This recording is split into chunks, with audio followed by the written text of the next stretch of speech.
In the stillness before dawn, a small band of riders moved over hard sand toward a city most of them had only heard about as children. Their leader was 26, tall, quiet, riding with the ease of someone who knew how to wait. Abdulaziz had been a prince without a kingdom for most of his life. Exile teaches a long memory. When the walls of Riyadh finally rose out of the dust, he did not make a speech. He asked for the gate. A few minutes later, steel spoke for him. The Masmak fell, and the House of Saud had a home again. Victories in the desert arrived like rain, rare, sudden, and followed by work. Taking Riyadh was one thing. Holding Arabia was something else entirely. Loyalties were not carved in stone. They were woven, mended, paid for, and proved again. The sword showed people where power stood. The coin showed them how long it might stand there. While scouts measured wells and distances, another kind of lieutenant measured obligations. Abdulaziz al-Sulaiman kept a ledger in which tribes had pages and alliances had prices.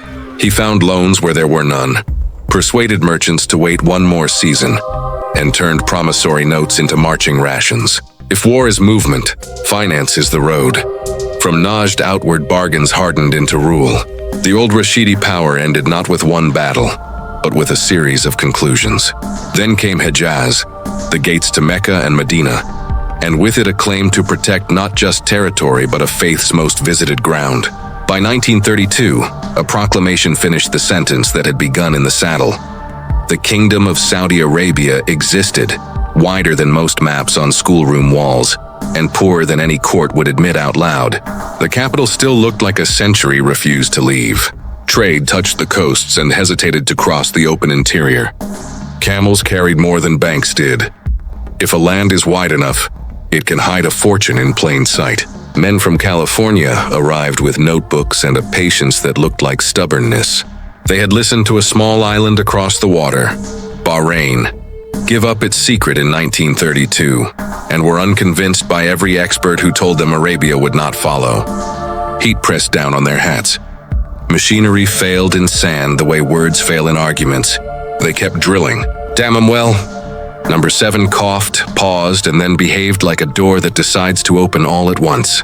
In 1938, the desert changed. What happened next did not look like a miracle. It looked like logistics. Lines were drawn, not on maps first, but on invoices. Pipe diameters, ship capacities, wages, transformers, meals for crews who slept in barracks that had not existed yesterday.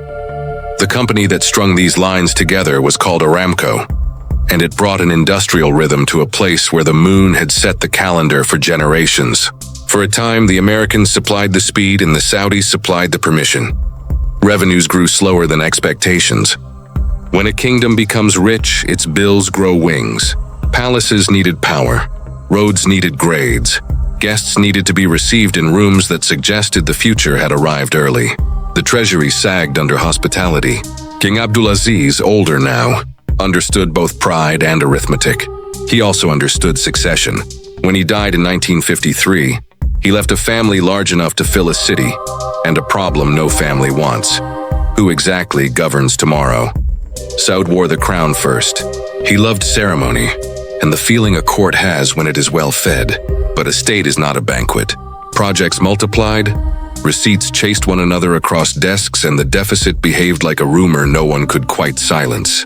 In that noise, another prince gathered quiet. Faisal disliked waste the way a navigator dislikes a wrong star. He spoke softly enough that people leaned in. They found in him not charm, but resolve. Power shifted by degrees. What had been courtesy became consent, then became authority. By the end of the decade, Faisal was steering. He chose as his principal instrument a lawyer who preferred careful sentences to loud ones. Ahmed Zaki Yamani had studied far from the desert and returned with a habit that unsettled opponents. He waited for the room to make the mistake. He learned the company's habits, the board's anxieties, the seasonal cycles of production and price. His aim was simple and unreachable by force. Bring the company home without breaking the engine it ran. The answer was time. Shares first, arguments later. Where a nationalist might shout, Yamani asked questions about insurance, spare parts, depreciation schedules, refinery access, shipping queues. He proposed fairness in a language chiefs of finance could not dismiss. 50% of profits to the owner of the wellhead. In 1950, that number became a treaty, fertilized by another government's tax code. The arrangement looked generous on both sides because it was designed to keep the machine running hotter without seizing. Even good bargains exhaust themselves. The 1960s gave Faisal something gold cannot buy: legitimacy earned by discipline. He cut where anyone else would have delayed. He replaced comfort with solvency. Austerity is not admired. It is remembered when the lights stay on. Then history offered him a lever long enough to move more than a balance sheet. In October 1973, war changed the price of everything. The Arab embargo transformed oil from a commodity into a sentence. Queues curled around American blocks. European Sundays grew quiet. Prices quadrupled because someone turned a handle and did not turn it back. Behind the public statements, Yamani said little and watched a great truth become visible to anyone who had refused it. The kingdom could not only charge, it could choose. With choice came a negotiation no calculator could avoid.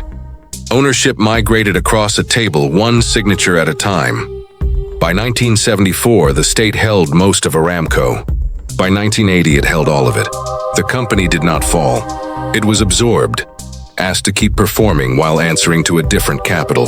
Engineers who had paid attention to sand now paid attention to Arabic job titles. A U.S. chief executive remained in place because continuity is also a kind of intelligence.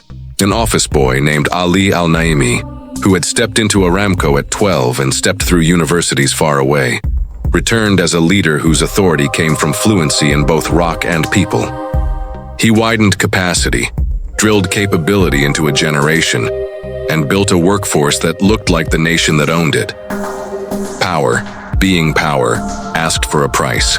In 1975, King Faisal walked through a receiving line and met a nephew, whose grief had hardened into something reckless. 2 shots ended a reign that had pulled a country through its narrowest pass.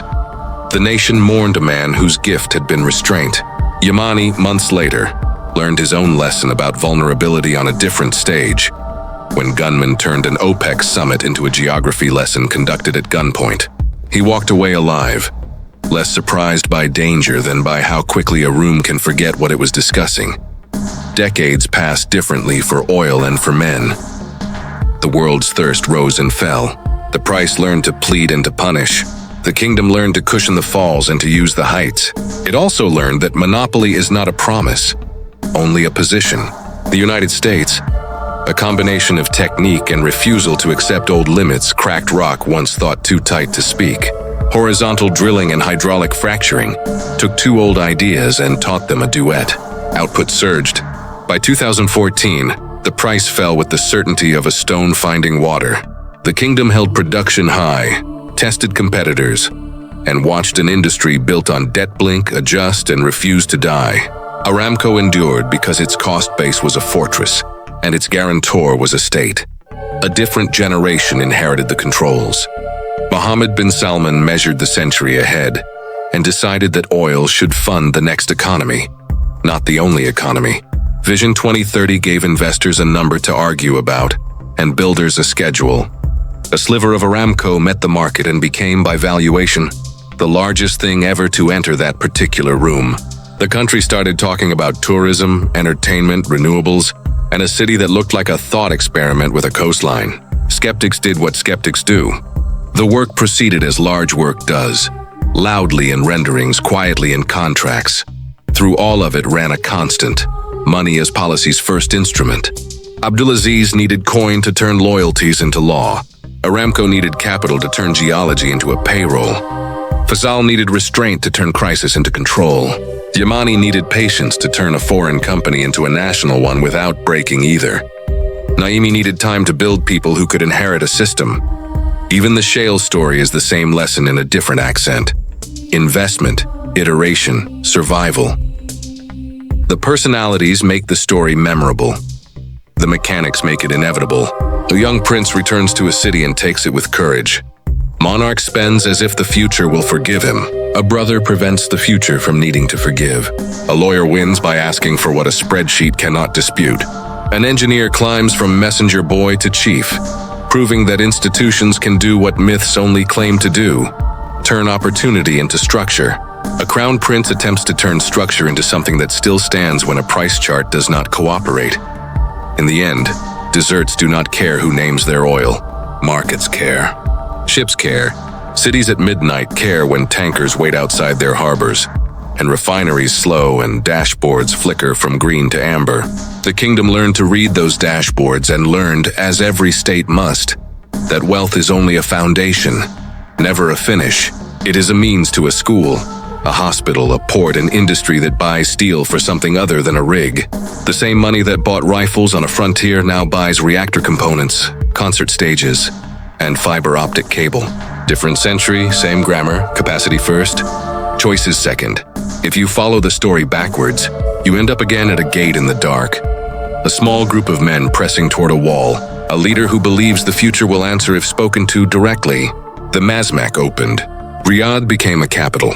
A poor country learned to lease its geology before it learned to price it. Then it learned to price it better than anyone else. Then it learned that pricing is not the whole game, only the first move. Influence consists in what you can do next when the number on the screen changes. The kingdom has spent 100 years turning next into now. Somewhere, tonight, a meter counts barrels into a pipeline. Somewhere else, a trader counts reasons to bet that a decision taken in a quiet room will ripple into freight rates a month from now. On a different floor, a planner writes a budget that assumes oil funds a future that needs less oil. In a classroom, a student opens a book with a map of a region that was once a rumor to everyone but its people. Across that map run lines someone paid for, roads, cables, pipes, each a sentence in the language this story has always spoken. Build, and then decide what to do with what you built. The rise of Saudi Arabia's oil empire is not one turn of fortune. It is many, strung together by men who learn to treat luck as credit and to repay it with work. A rider at a gate, a driller at a stubborn well, a minister with a red pen and a cold eye, a negotiator who made patience look like a tool, an engineer who refused to treat ceilings as anything but temporary. A generation trying to design an economy broad enough that oil becomes one voice in a choir. The sound they are after is not triumph, it is continuity. And if you listen closely beneath the engines and the speeches, you can still hear the smaller sounds the story began with. Leather creaking in a saddle. A latch lifting, a breath held before a door opens. Not just to a city, but to a century.